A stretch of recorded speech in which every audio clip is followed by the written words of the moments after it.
இது சுவிஸ் தமிழ் டிவியின் இன்றைய பிரதான செய்திகள். செய்தி ஆசிரியர் தேவாமதன். செய்திகளை வாசிக்கும் நான் துறையப்பா வினோத் கண்ணன். முதலில் தலைப்புச் செய்திகள். சென்காலனில் உள்ள பல் மருத்துவர் அலுவலகம் உடைக்கப்பட்டு கொள்ளை.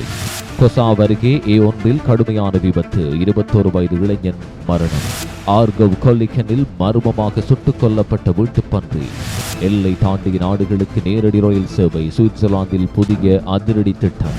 வீட்டு வசதி பற்றாக்குறையை சமாளிக்க Airbnbக்கு வாடகைக்கு விடுபவர்களுக்கு சிக்கல்.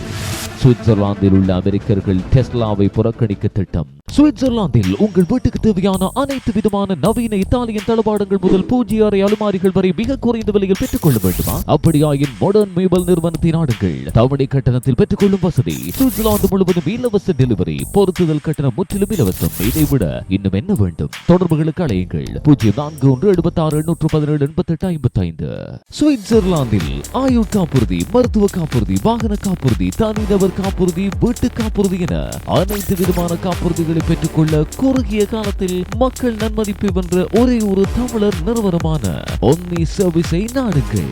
நம்பிக்கையானதும் அன்பானதுமான வாடிக்கையாளர் சேவை. இலவச ஆலோசனைகளுக்கு இப்போதே அழையுங்கள்.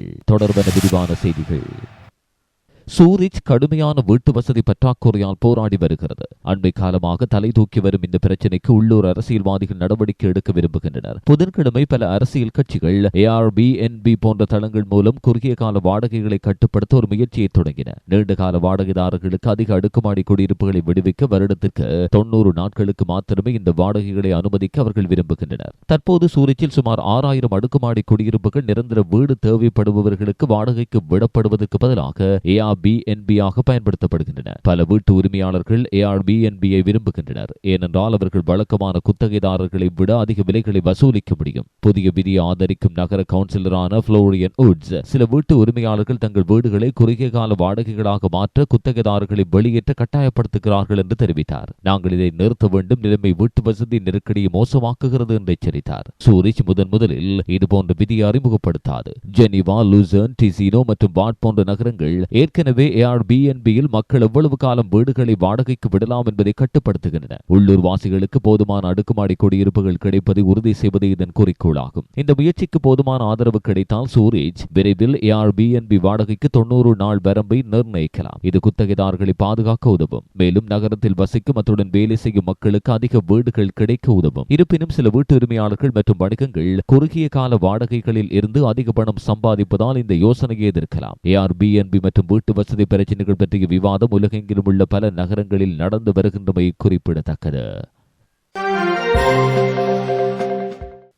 சுவிட்சர்லாந்தில் உள்ள அமெரிக்கர்கள் எலான் மஸ்கின் செல்வாக்கை எதிர்த்து டெஸ்லாவை புறக்கணிக்க திட்டமிட்டுள்ளனர். எலான் மஸ்கின் அரசியல் நடவடிக்கைகள் மற்றும் டொனால்ட் ட்ரம்புடனான அவரது உறவுகளை எதிர்த்து டெஸ்லாவை புறக்கணிக்க சுவிட்சர்லாந்தில் உள்ள அமெரிக்க குடிமக்கள் ஒரு குழு அழைப்பு விடுக்கிறது. ஜெனீவா மற்றும் லவுசானில் உள்ள டெஸ்லா டீலர்ஷிப்களுக்கு அருகில் சனிக்கிழமை மதியம் 12 மணி முதல் 2 மணி வரை ஆர்ப்பாட்டங்கள் திட்டமிடப்பட்டிருந்தன. சுவிட்சர்லாந்தில் உள்ள டெமோக்ராட்டுகள் அமைப்பின் தலைவர் டாக்டர் டோரி மல்லட்டின் கூற்றின்படி எலான் மஸ்கும் ட்ரம்பும் அமெரிக்க கூட்டாட்சி அரசாங்கத்தையும் ஜனநாயகத்தையும் பலவீனப்படுத்த இணைந்து செயற்படுகின்றனர். எலான் மஸ்க் மற்றும் டொனால்ட் ட்ரம்ப் இருவரும் சேர்ந்து அமெரிக்க கூட்டாட்சி அரசாங்கத்தையும் அமெரிக்க ஜனநாயகத்தையும் அழிக்க உறுதி பூண்டுள்ளார்கள் என தெரிவித்தார். அமெரிக்காவிற்கு அப்பால் மஸ்க் மற்றும் ட்ரம்ப் சுவிட்சர்லாந்து உட்பட வெளியுறவு கொள்கைகளையும் பாதிக்கிறார்கள் என்று போராட்டக்காரர்கள் தெரிவிக்கின்றனர். ஒரு முக்கிய கவலை என்னவென்றால் ஐக்கிய நாடுகள் சபை அமைப்புகள் மற்றும் அரசு சாரா நிறுவனங்களுக்கு அமெரிக்க நிதியை குறைப்பது இது முக்கியமான உலகளாவிய முயற்சிகளை பாதிக்கலாம். டெஸ்லாவை புறக்கணிப்பதன் மூலம் மஸ்கின் அரசியல் செல்வாக்கு குறித்து விழிப்புணர்வை ஏற்படுத்தவும் அவரது வணிகங்களை ஆதரிப்பது குறித்து மக்கள் மறுபரிசீலனை செய்ய அழுத்தம் கொடுக்கவும் போராட்டக்காரர்கள் நம்புகின்றனர். இந்த நிகழ்வு மஸ்க் மற்றும் ட்ரம்ப் எடுக்கும் அரசியல் திசை எதிர்க்கும் அமெரிக்க மற்றும் சுவிஸ் ஆதரவாளர்களை ஒன்று திரட்டும் என்று எதிர்பார்க்கப்படுகிறது. இந்த புறக்கணிப்பு அரசியல் சக்தி வாய்ந்த வணிக தலைவர்களின் பங்கு மற்றும் அவர்களின் முடிவுகள் ஜனநாயக மற்றும் சர்வதேச உறவுகளை எவ்வாறு பாதிக்கலாம் என்பது குறித்து பரந்த கேள்விகளை எழுப்புகிறது. சுவிட்சர்லாந்தின் தேசிய ரயில்வே நிறுவனம் சர்வதேச ரயில் இணைப்புகளை மேம்படுத்தும் திட்டத்தோடு முன்னேறி வருகிறது. இதை அடைய பல்வேறு நாடுகளில் பயன்படுத்தப்படும் ஒவ்வொரு மின் அமைப்புகளில் இயங்கக்கூடிய 40 புதிய ரயில்களை வாங்க எதிர்பார்க்கிறது. புதிய மல்டி வோல்டேஜ் ரயில்கள் சுவிஸ் நகரங்களை முக்கிய ஐரோப்பிய இடங்களுடன் இணைக்கும். அவற்றுள் Italy, France, Barcelona, Spain, London என்பன முக்கிய இலக்குகளாக இருக்கின்றன. திட்டம் வெற்றி பெற்றால் பயணிகளுக்கு சுவிட்சர்லாந்திலிருந்து முக்கிய ஐரோப்பிய நகரங்களுக்கு அதிக நேரடி ரயில் விருப்பங்கள் கிடைக்கும். இதனால் ரயில் பயணம் வேகமாக வேகமாகவும் எளிதாகவும் வசதியாகவும் இருக்கும். இந்த புதிய திட்டம் பல்வேறு முக்கியத்துவத்தை உணர்த்துகிறது. குறிப்பாக ரயில் சேவைகளை விரிவுபடுத்துவது குறுகிய தூர விமானங்களுக்கு மாற்றாக மக்களுக்கு வழங்குகிறது. கார்பன் உமிழ்வை குறைக்கிறது, அத்துடன் சுற்றுச்சூழலுக்கு உகந்த பயணத்தை ஊக்குவிக்கிறது. மேலும் புதிய ரயில்கள் எல்லை தாண்டி இயக்கத்தை மேம்படுத்தும். சுற்றுலா பயணிகள் மற்றும் வணிக பயணிகள் இருவரும் முக்கிய ஐரோப்பிய இடங்களை அடைவதை எளிதாக்கும். இந்த புதிய திட்டம் வெற்றி பெற்றால் சுவிட்சர்லாந்து விரைவில் தடையற்ற சர்வதேச ரயில் பயணங்களை வழங்க முடியும். இதனால் ரயில் பயணங்கள் பயணிகளுக்கு மிகவும் கவர்ச்சிகரமான மற்றும் திறமையான விருப்பமாக மாறும் என்பதில் ஐயமில்லை. வியாழன் முதல் வெள்ளி வரை இரவு நேரத்தில் ஆர்கவ் கொலேக்கனில் ஒரு அதிர்ச்சியூட்டும் சம்பவம் நடந்தது. ஒரு செல்ல பன்றி துப்பாக்கிச் சூட்டு காயத்துடன் இறந்து கிடந்தது. அதே நேரத்தில் அதே அடைப்பில் இருந்த மற்றொரு பன்றி காயமின்றி இருந்தது. வெள்ளிக்கிழமை அதிகாலை மட்டன்ஸ்திராச குடியிருப்பாளர் அவசர ஹாட்லைனை தொடர்பு கொண்டார். அவர் தனது தோட்டத்தில் 2 செல்ல பன்றிகளை வைத்திருப்பதாக கூறினார். அவற்றை சரிபார்க்க சென்றபோது அடைப்பில் ஒரு பன்றி இறந்து கிடப்பதை கண்டுள்ளார். நெருக்கமான பரிசோதனையில் குடியிருப்பாளர் விலங்கின் மீது குண்டு காயத்தை கண்டுபிடித்தார். 2வது பன்றி காயமின்றி இருந்தது. ஆர்கவ் கண்டோனல் காவல்துறை விலங்கு மற்றும் சுற்றுச்சூழல் குற்றங்களில் நிபுணர்களோடு சேர்ந்து விசாரணை நடத்த சம்பவ இடத்துக்கு வந்தனர். பன்றியின் உடலை முதற்கட்ட பரிசோதனை செய்த பிறகு அந்த விலங்கு சுடப்பட்டதாக அதிகாரிகள் உறுதிப்படுத்தினர். பெரும்பாலும் துப்பாக்கிச் சூட்டில் பன்றி கொல்லப்பட்டதாகவும் தெரிகிறது. யார் துப்பாக்கிச் சூடு நடத்தினார்கள், ஏன் என்பதை தீர்மானிக்க காவல்துறை விசாரணையை தொடங்கியுள்ளது. இரவில் அசாதாரணமான எதையும் பார்த்திருக்கலாம் அல்லது கேட்டிருக்கலாம். எனவே இது தொடர்பில் சாட்சிகளை அவர்கள் இப்போது அழைக்கின்றனர். தகவல் தெரிந்த இவரும் ஆர்கவ் கண்டோனல் காவல்துறையை தொடர்பு கொள்ளுமாறு கேட்டுக் கொள்ளப்படுகின்றனர். சிறிய விளம்பர இடைவெளியின் பின்னர் செய்திகள் தொடரும். உங்கள் வணிகத்திற்கு உதவி தேவைப்படுகிறதா? எங்களிடம் தீர்வுகள் இருக்கின்றன. கணக்கியல், வரி விதிப்பு, ஊதிய நிர்வாகம் உள்ளிட்ட சேவைகள் உங்கள் வாழ்க்கையை எளிதாக்கும். வணிக ஆலோசனை முதல் நிறுவன கலைப்பு வரை அனைத்தையும் நாங்கள் கையாள்கிறோம். இப்போதே தொடர்பு கொள்ளுங்கள். PR Accounting and Controlling. தொடர்புகளுக்கு 0762000483. VTS Finance GmbH. சகல விதமான காப்புறுதிகள் மற்றும் வீடு வாங்க விற்க, வீட்டுக்கடன், தனிநபர் வங்கிக் கடன், வீடுகளை வைத்து பெறப்படுகின்ற கடன், வேறு வங்கியில் நிராகரிக்கப்பட்டவர்கள் மேம்பட விண்ணப்பிக்கலாம். நீங்கள் சொந்த வீட்டு உரிமையாளரா? மின்சார கட்டணம் சேமிக்க வேண்டுமா? உங்களுக்கு தரமான முறையில் சோலார் பூட்டி தரப்படும். விசேட சலுகையாக நீங்கள் தவணை முறையில் பணம் கட்டலாம். VTS Finance GmbH.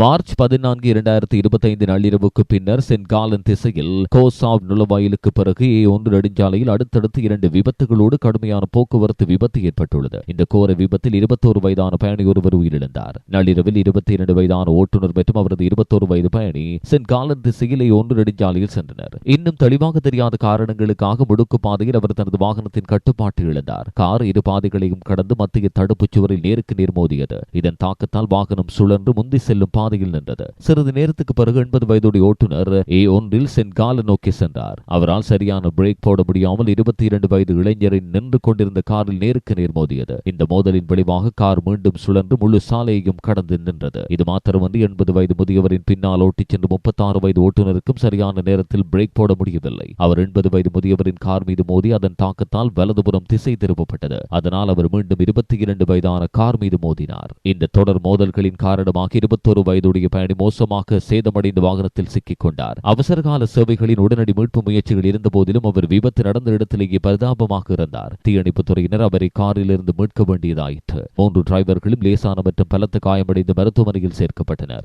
A1 நெடுஞ்சாலை பல மணி நேரங்களுக்கு முழுமையாக மூடப்பட வேண்டியிருந்தது. தீயணைப்புத் துறையினர் போக்குவரத்தை திசை திருப்பும் பணியில் ஈடுபட்டனர். இதில் சம்பந்தப்பட்ட அனைத்து வாகனங்களும் முற்றிலும் சேதமடைந்தன. பல போலீஸ் ரோந்து, தீயணைப்புத்துறை, மருத்துவ நிபுணர்கள் மற்றும் சென்ட் காலன் மாகாணத்தின் அரசு வழக்கறிஞர் அலுவலகம் ஆகியோர் பணியில் இருந்தனர். விபத்துக்கான காரணம் குறித்து போலீசார் விசாரணையை தொடங்கியுள்ளனர். மார்ச் 14, 2025 வெள்ளிக்கிழமை இரவு விட்னாவில் உள்ள பன்ஹாஃப் ஸ்ட்ராஸவில் உள்ள பல் மருத்துவர் அலுவலகம் உடைக்கப்பட்டது. இந்த சம்பவம் அதிகாலை 1:45 மணி முதல் 2:35 மணி வரை இடம்பெற்றுள்ளது. தற்போதைய கண்டுபிடிப்புகளின் பிரகாரம் அறியப்படாத குற்றவாளிகள் ஒரு ஜன்னலை வலுக்கட்டாயமாக திறந்து பயிற்சி அறைக்குள் நுழைந்தனர். அங்குள்ள வளாகத்தில் விலை மதிப்பற்ற பொருட்களை தேடினர். இறுதியாக அவர்கள் பணத்தை திருடியதாக கூறப்படுகிறது. அதன் சரியான தொகை இன்னும் தெரியவில்லை. கொள்ளையடிக்கப்பட்ட பணத்துக்கு கூடுதலாக குற்றவாளிகள் குறிப்பிடத்தக்க சொத்து சேதத்தையும் விட்டுச் சென்றுள்ளனர். இது பல ஆயிரம் பிராங்குகள் என்று நிபுணர்கள் மதிப்பிடுகின்றனர். புலனாய்வு அதிகாரிகள் வழக்கு பதிவு செய்து கொள்ளையில் ஈடுபட்டவரை பிடிக்கும் வழிவகைகளை தேடுகின்றனர். காவல்துறை பொதுமக்களின் உதவியை நாடியுள்ளது. இரவில் பன்ஹாஃப் ஸ்ட்ராஸ் பகுதியில் சந்தேகத்துக்கிடமான அவதானிப்புகளை மேற்கொண்டு எவரும் பொறுப்பான அதிகாரிகளை தொடர்பு கொள்ளுமாறு கேட்டுக் கொள்ளப்படுகின்றனர்.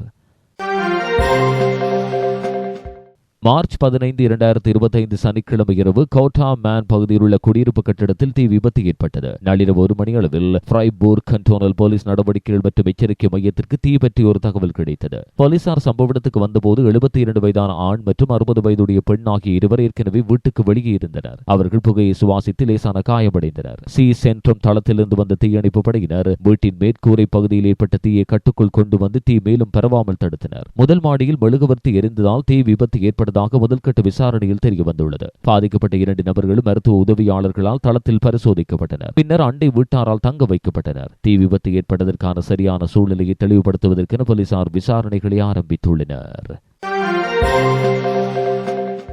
இந்த ஞாயிற்றுக்கிழமை மார்ச் 16 கோவிட்-19 தொற்று நோய் காரணமாக சுவிஸ் அரசாங்கம் அவசர கால நிலை அறிவித்து 5 ஆண்டுகள் நிறைவடைகிறது. மார்ச் 16, 2020 அன்று கடைகள், உணவகங்கள், பார்கள் மற்றும் பொழுதுபோக்கு இடங்களை மூட பெடரல் கவுன்சில் உத்தரவிட்டது. மளிகை கடைகள் மற்றும் மருந்தகங்கள் போன்ற அத்தியாவசிய வணிகங்கள் மாத்திரமே திறந்திருக்க அனுமதிக்கப்பட்டன. அதே நேரத்தில் வைரஸால் கடுமையாக பாதிக்கப்பட்ட இத்தாலியின் தெற்கு எல்லையில் ஏற்கனவே கட்டுப்பாடுகளை அறிமுகப்படுத்தியுள்ள சுவிட்சர்லாந்து, ஜெர்மனி, பிரான்ஸ் மற்றும் ஆஸ்திரியாவுடனான எல்லை கட்டுப்பாடுகளை கடுமையாக்கியது. மருத்துவமனைகளையும் உள்ளூர் அதிகாரிகளையும் ஆதரிக்க மருத்துவ தளவாடங்கள் மற்றும் பாதுகாப்பிற்கு உதவ அரசாங்கம் 8000 துருப்புகளையும் நிறுத்தியது. அன்று சுவிட்சர்லாந்தில் கோவிட்-19 வழக்குகள் கடுமையாக உயர்ந்து 24 மணி நேரத்துக்குள் கிட்டத்தட்ட 1000 அதிகரித்து 2200 தொற்றுகளை எட்டியது. நாட்டில் வைரஸால் 14 இறப்புகளும் பதிவாகின. கொரோனா வைரஸ் வேகமாக பரவுவதால் இந்த கடுமையான நடவடிக்கைகள் அவசியம் என்றும் மேலும் தீங்குகளிலிருந்து மக்களை பாதுகாப்பதை நோக்கமாக கொண்டவை என்றும் அரசாங்கம் விளக்கியது. இந்நிலையில் நாளை ஞாயிற்றுக்கிழமை இவ்வாறான இக்கட்டான சூழ்நிலை எதிர்கொண்டு 5 ஆண்டுகள் பூர்த்தியாகும் நினைவை தற்போது சுவிட்சர்லாந்து மீட்டு பார்க்கிறது.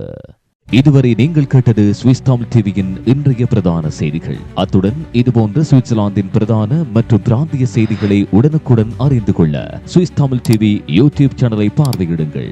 அத்தோடு சப்ஸ்கிரைப் செய்யாதவர்கள் இப்போதே சப்ஸ்கிரைப் செய்யுங்கள்.